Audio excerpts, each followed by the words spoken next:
Boom, we're there, we're there, we're there. Turn up the brightness, look at it. Ahem. Today's video is ranking the best character arcs in anime. So, let's say the criteria for this list is, it depends on the difference between how the character's personality and role was in the beginning and how it changed over time in the story, and a contrast between the two ends of the spectrum, and also the impact on the viewers, the watchers, us, and yeah, the impact on the characters also in the story. Okay, so starting from number 13. Alright, this one is a big character, Grimjaw Jagajak from Bleach. Now the reason he is starting the list is because in OG Bleach, he was just, opponent to Ichigo. We know he was a fighter junkie, all about just being a warrior and being the strongest. And then in the 1,000-Year Blood War arc, there was just a big change. We see him step through the portal and suddenly he was on our side as well. And Urahara said that he was the one that kind of changed him to our side, but it was a great moment seeing that first Grimjaw is back and then number 2 is on our side. That was live, that was cold. But the only thing for me is that we didn't really get to see that change over time, so that's why it's a bit low on the list. So there you go, Grimjaw Jagajak. So what was he on in his smoky days as a villain? He was killing humans, soul reapers, destroying parts of Kura Town, punched up Ichigo, served under Aizen. Literally, he served the villain, the main villain. He knew all the strategies. He was just straight up on the other side. Next we have Nico Robin from One Piece. So, Robin's character is interesting because when we first see her, she is like a mysterious woman, a woman of intrigue, working for the baddie at the time that was Crocodile. And the vibe was, yeah, she's on the bad side, she's on the opposing side to us, but we never really knew her true motivations. We just know, yeah, she was following what Crocodile was saying pretty much loyally, but she had a bit of humor to her. She would converse with the crew at times. But then, as the story went on, she see the realness in Luffy, and then being on his side at the end between the fight between Luffy and Crocodile, you see that she was coming to our side. But for us at the time, that's just, in our heads, that's just, the number one of the other guy just saw that Luffy was a real one, so she kind of switched sides. Alright, cool. But then, moving to Water 7 now, seeing the whole CP9 stuff, learning her backstory, that became her character development or her story arc, character arc became even greater because it was like we were seeing she was becoming what she always was, in terms of seeing from her childhood, she was a happy person, sociable, had a family, friends around her, mentors. But when we met her as an older woman, she was that the dark, mysterious, doing bad stuff. So yeah, learning that her development was more about becoming what she always was, more than just a change in her personal worldview and personality. That was the next vibe as well. So yeah, that was there. In terms of crimes, what was she doing? She was working with Baroque works, obviously, and that's basically what she did, really. But yeah, so the character development, the character arc was good, but it wasn't, let's say, it wasn't shocking, I should say, until we find out her backstory anyway. Let's move on. Char Aznable from Mobile Suit Gundam. Now this one is a personal favorite of mine, especially because the first thing I watched was Advent of the Red Comet. Okay, so the reason why this one is ranked high for me, why it's extra big, is because Char, Mobile Suit Gundam, let me not even get into how much my love is going for this series, and I haven't even seen 20% to everything. But Char, to give an overview of who Char is, in the Mobile Suit Gundam series, you have the Earth-based population who are against the space-based population of humanity. So there's like a federation of people living on moons and and ring societies. So you had one person who was a member of one of the ring societies called Shah, and he was basically a prince or the son of a high-ranking official, the leader of one of the major families. There was a coup against his family. While the Federation people, I think that's the right name, while the colonists, yes, we'll call them colonists, while the colonists, which Shah is a part of, they were fighting against the people on Earth, there was still infighting going on among them. So he had to fight two struggles at a certain point and growing from young. And then he infiltrated one of his own colonies, major families that plotted against him. So other than fighting for his perception of justice for his colonies, he was also fighting for revenge. So he's doing things where it's just about revenge. It's not even just a colony versus the people on Earth. So seeing how he got darker and darker over time, that was different to see. Yeah, he done a lot, man. Of course, he's a warrior, so in terms of crime, I guess you can call them crimes. What was this man up to? He led massive wars, caused many deaths, dropped an asteroid to cause a global winter. He's tried ecological attempts. He's tried to destroy the ecology of places on Earth, basically genocide. And coming from a place where whether you're on the colony side or the Earth side, he was just on smoke. And he just got worse and worse over time. So his character arc wasn't even a flip.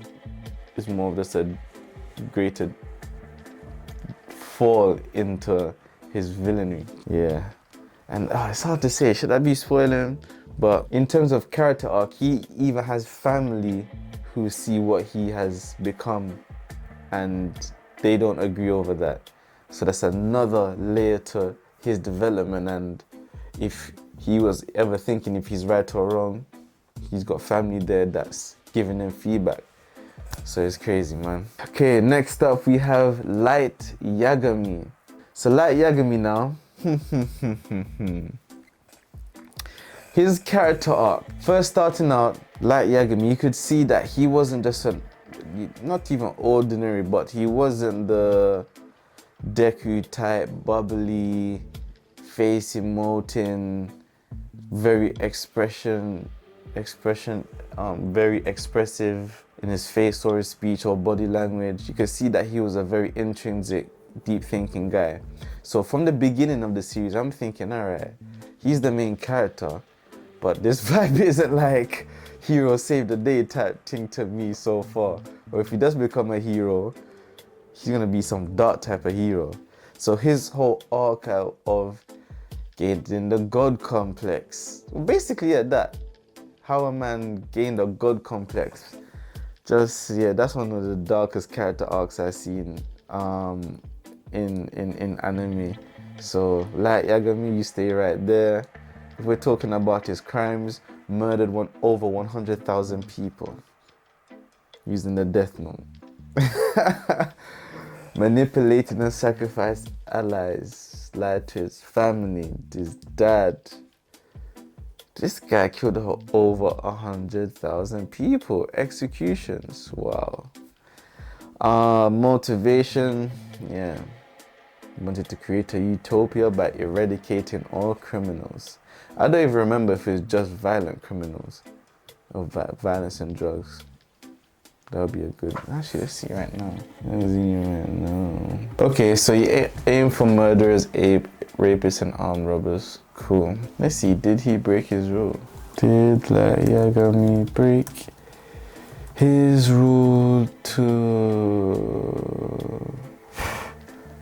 only kill criminals? Actually, yes, he did. If he killed L, then he must have broke his rule. He killed law enforcement officers, Naomi Misora, critics and lazy people. Yeah, that's crazy. Alright. Light Yagami, dark. Man, then got me on that saying right now. Dark. Shane, I think it's always Shane. That one right now is Shane and the name still. Be out your names quick. Sorry guys. Next up, oh, this one. Android 18.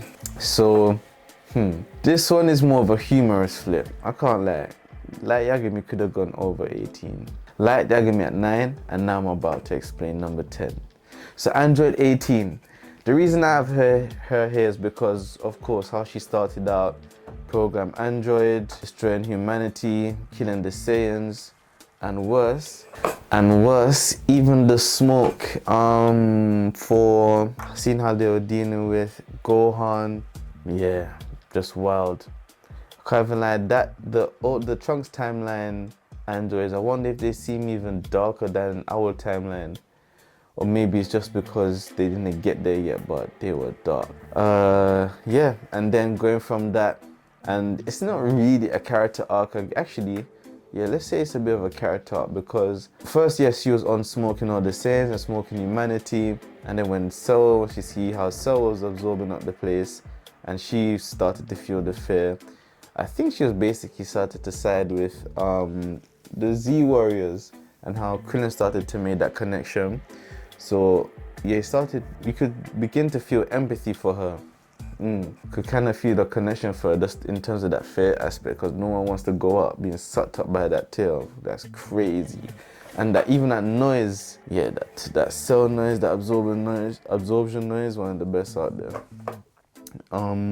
But yeah, so going from that cold, callous killer to scared to victim, hiding and running, feeling powerless, to Krillin making his wish and then becoming a couple, then becoming a mother, and then joining the whole Z fighters. That is a big character arc. So yeah, I guess, yeah, I'm gonna have her there over 17 because he did start out the same. He did have a character arc, but I guess we see more of 18 directly on screen. In 2 different timelines, she's destroyed cities, wiped out most of humanity with 17. There you go. Alright, next up we have Scar from Full Metal Alchemist. Full Metal Alchemist. Full Metal Alchemist. Scar's character arc was, I wouldn't say there wasn't a super high contrast in terms of the turn. There was a turn, but it wasn't the craziest turn. No, let me say this. Taking affection for Edward and Alphonse away, when we first see Scar, he was on smoke. I was thinking, yo, this guy's a cool character, cool powers, he's motivated for something, and then of course finding his motivation, we're siding with him. But he's one of those villain type characters that is cool, like, okay, you're bad to them, but maybe you're alright, you're an okay guy. And then the way that he was trying to smoke Edward, that's that, bro, he was really trying to end the main character, and like, that was on episode 4 or 5 maybe. Yeah, he was peak, and he was aggressive, like he wasn't holding back until very later. Even him putting aside his motivation, your whole people were wiped out because of genocide, and then to build a connection with the same person who you were out to kill, who was on your hit list, that is one of the main powers of the organization that you want to destroy. That was a big move from him. That was a big move. We have, Griffith. All right, now this one is a savage one. First seeing Griffith in the story, you could always tell there's something different about him. Initially seeing the relationship of him and Guts, because they were kind of different appearance and vibe, but again, end of the day, they're still connected because they were warriors. That was good to see. So there's a certain type of positivity coming from Griffith, even though he still had that mystique about him, that kind of shadow over him. But then seeing him go and do the thing with the old guy to, I think, maybe gain some more resources. So okay, so he's going to do certain things. to fight for his side, but he's still on the MC side right now, so I guess we're good. And then moving on, and then seeing the whole stuff with the God hand and what he was willing to do for power. So it made me start to wonder, the lengths that he would go to, that he went to for the God hand, would he always have been like that? Was he always like that from the beginning and he was just making his way to the opportunity, or did he get darker over time? Because if so, then that is a dark hue. That means maybe first time we saw him when he's drinking and stuff or whatever, there with guts. If he went to the back in the woods quick and the God has came and said, yo, if we sacrifice all the soldiers right now, you can get the powers, maybe would have done it. But yeah, even just going to see the extent he went to sacrifice things to gain power, crazy. What kind of man does that stuff to his brethren's partner? Wild. But yeah, that's why Berserk is one of the most memorable anime I've ever seen. What kind of crimes did he do? Sacrificed his comrades to become femto, committed rape against Casca, caused demonic carnage. But yeah, power and sacrifice, man.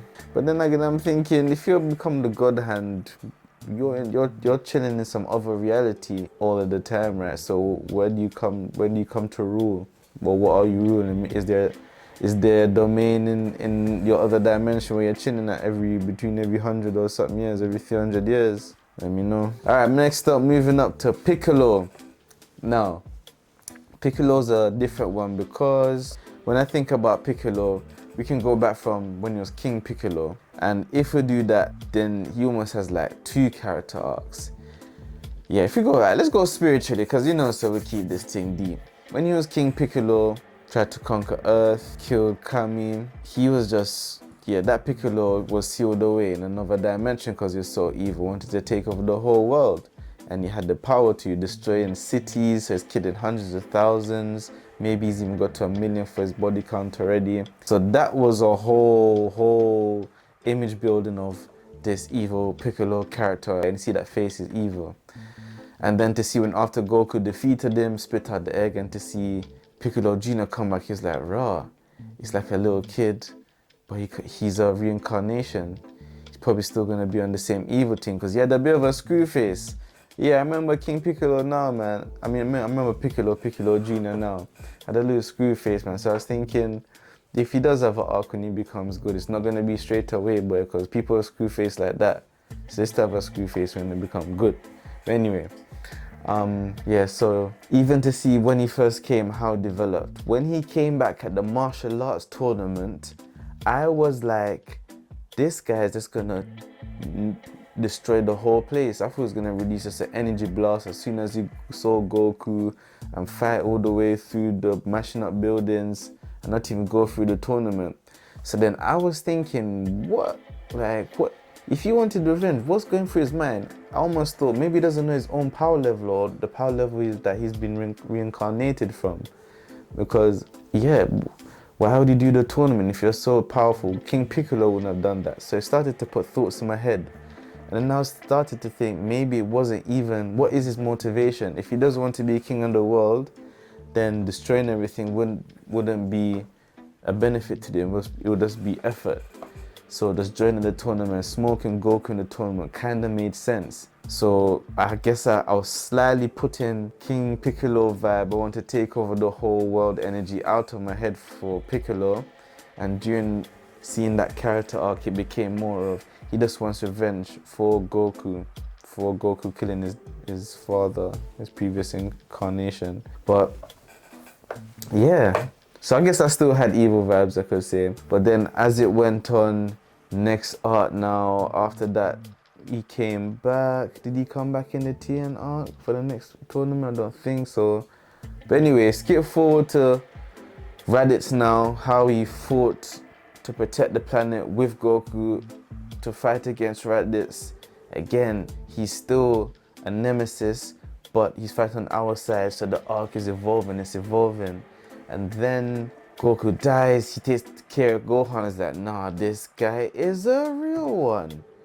Big up Piccolo. And then from there, just to continue to building on the positivity and how he just, you know, accepted being a part of the Z Warriors, training Gohan, getting him ready for Namek. Yeah, even the moment seeing him, how he felt proud when he saw Gohan switch into his gi after he came out of the hyperbolic time chamber. Yeah, man, so that is probably why Piccolo's up there for character arcs at number 6. Yeah, one of the best character arcs, man. Big up Piccolo. Only green black man I know. Alright, number 5, making our way up.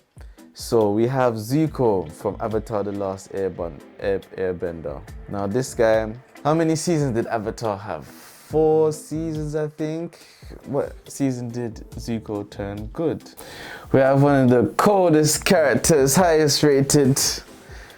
Oh, this is funny again because this is in anime, but once again, we don't care because Avatar The Last Airbender is a part of the Brotherhood. From the taijutsu. I'm never get into that, man. If you want to debate that, talk to me in the comments, man. I'm here for that all day. Okay, so, alright, Zuko. Why is Zuko here? We know how he started out, man, with the bald ponytail thing. Always on Avatar's case, my honor, get back my honor. He wanted to smoke everyone, always mashing up the place, just rude, aggravated. First seeing him, it's like, rah, man, this guy is always on Aang's case. So the final fight gonna be between him and Zuko, and then he fights Fire Lord Ozai. And then again, flashbacks start coming. This is one of the things that I would say anime and animation does so good in terms of flashback. It does so much for world building, story building, character development, everything. Especially when it has good pacing and the content's good. But starting seeing the flashbacks, how he got scarred, seeing that he was a loyal boy, was a good-hearted boy, and seeing how he got the scar, and then seeing why he has all this rage in him. We know this, but it was easy. But go in and see how he became more compassionate over time, from the way how he would treat Iroh, even serving tea, approaching the team Aang to join the team. And then even thinking, raw, imagine he done this a season earlier, we could have had the whole squad just rolling like this for a good while. But yeah, Zuko's character arc was very good.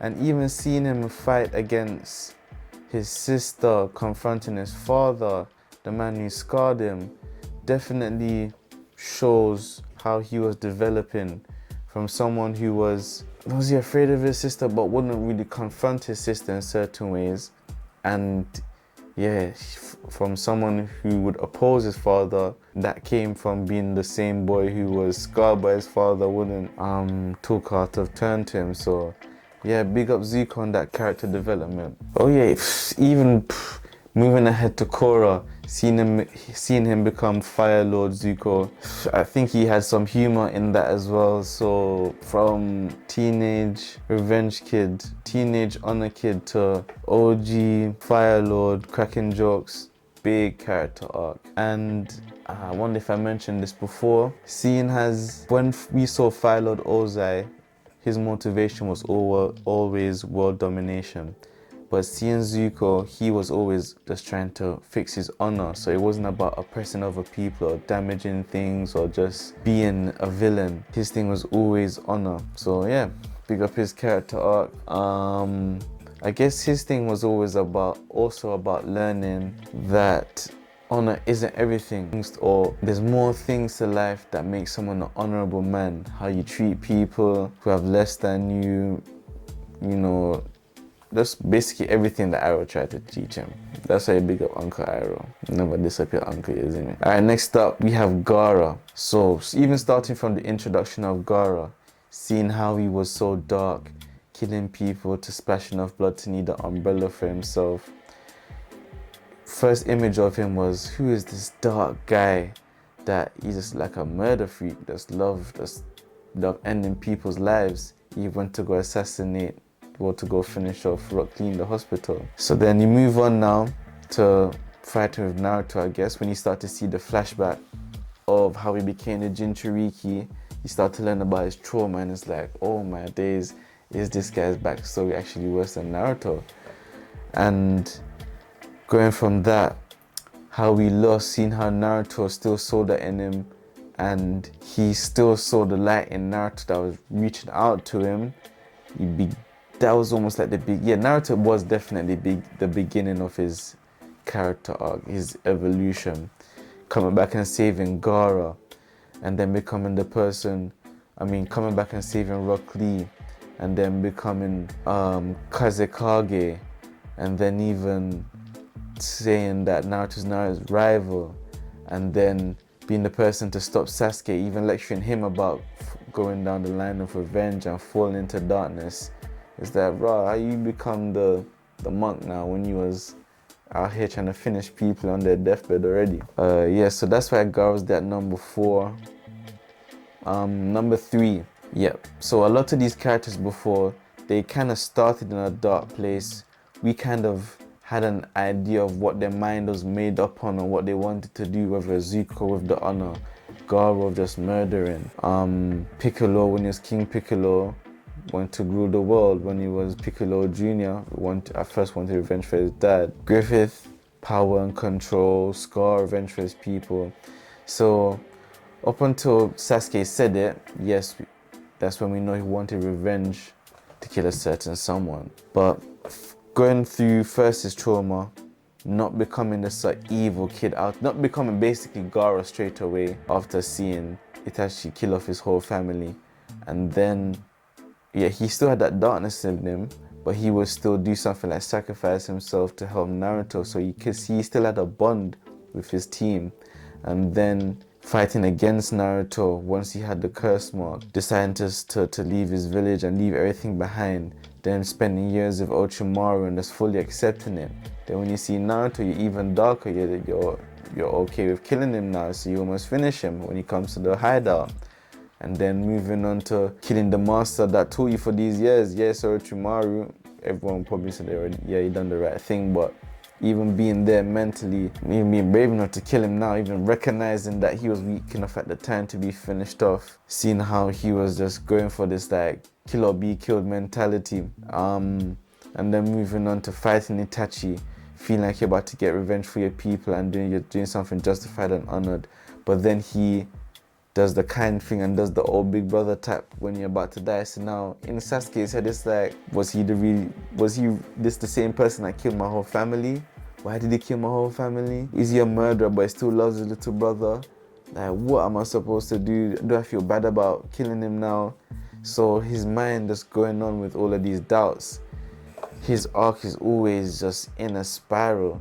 And then learning that it was the village that forced Itachi to do the mission, then finishing Danzo, and then going blind, and then taking Itachi's eyes, wanting to rewrite the world and become Hokage, and then imprisoning the tail beasts. I even forgot to mention almost killing Sakura. But yeah, his list of falling to the darkness is long. Yeah, he's up there number 3 as top character arcs, because as we know, Naruto brought him back to the good side. Alright, next up, number 2, Vegeta. I would say, list of crimes, before I even get into that, destroy entire planets, civilizations, executions, murder, planet destroying type stuff. Now, seeing the type of man that this guy was, who Saiyans are in general, battle thirsty, but then to be the prince of all Saiyans, so you have to be the prince of battle thirstiness.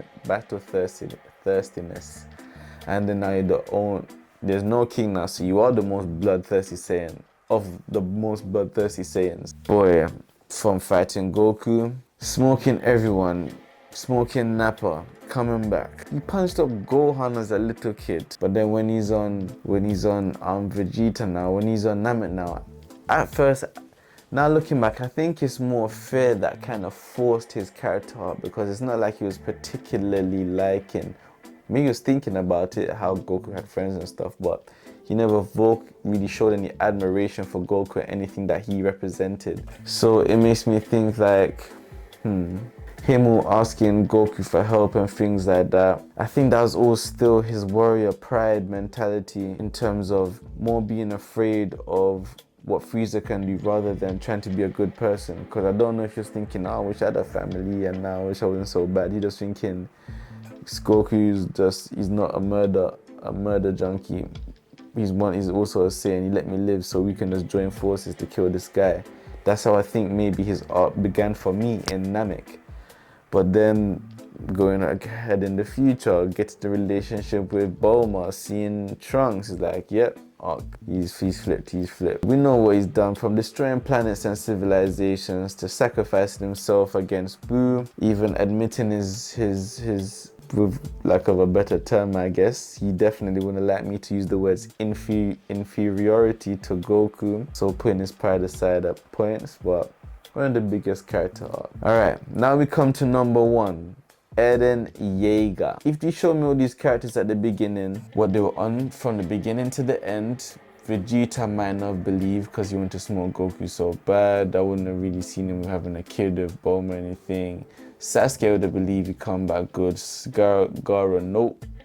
Zuko, yes, because he was more on a honor thing. I could see him coming good if you showed me a snapshot when it first began. Piccolo, from King Piccolo, nope. From Piccolo Jr., yes, a little bit. Griffith, yes, I could see him being good. But what I'm trying to say is, this guy, Eren Yeager, from being the guy that you killed my mom, I'm going to destroy all Titans, being sabotaged by your mentor on your first day of training, to becoming the man in the flip the jacket on mode moment, because I'm about to go smoke the whole world. Well, not expected it.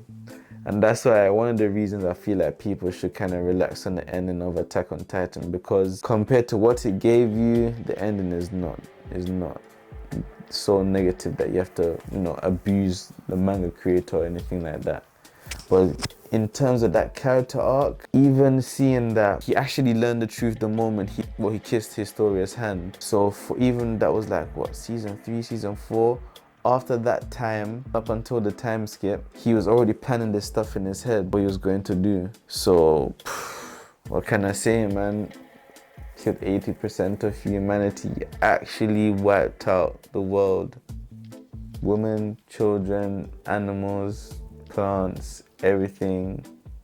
Killed comrades. Yeah, that is probably the biggest contrast I've seen on camera. But yeah, that's the video there. The best character arcs in anime. And Zuko's there because Avatar: The Last Airbenders are part of the Brotherhood. Like, share, and subscribe.